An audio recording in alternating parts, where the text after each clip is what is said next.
अमचन music की शानदार प्रस्तुति।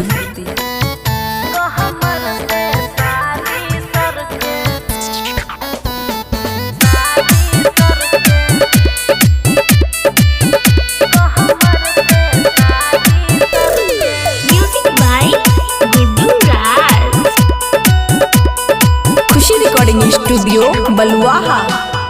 खटिया पे सुताई के सैया ढोर जाट हल्के हल्के सुनना। हाँ, खटिया पे सुताई के सैया ढोर जाट हल्के हल्के सखी गेलल के गिरे छे हल्के हल्के शरम के हमारे सखी तो हमर से सारी सरके।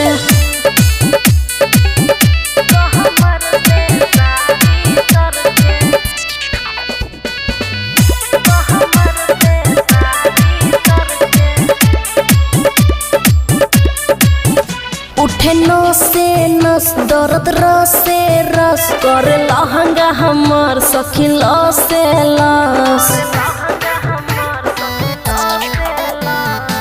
हमरा त मन जरे भोरे से काटी ले लक सखी जोरे से कटोरा से दूधवा झलके सहिया जी पी के मल के सखी गे हल्के हल्के गिरे छलल के ललके शरम के मारे सखी कमर से सारी सरके।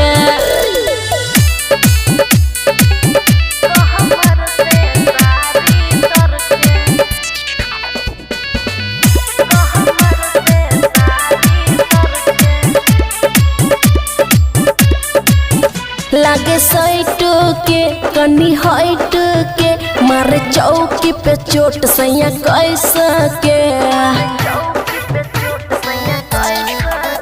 हाँ, चारों ओर से चोली फला के सीएन चल बाबू बबलू से बोल के राइटर पर कसवाबू दिल्ली से चल के घर सखी गेलल के हलल के गिरई हलके हलके शरम के मारे सखी कमर से सारी सरके।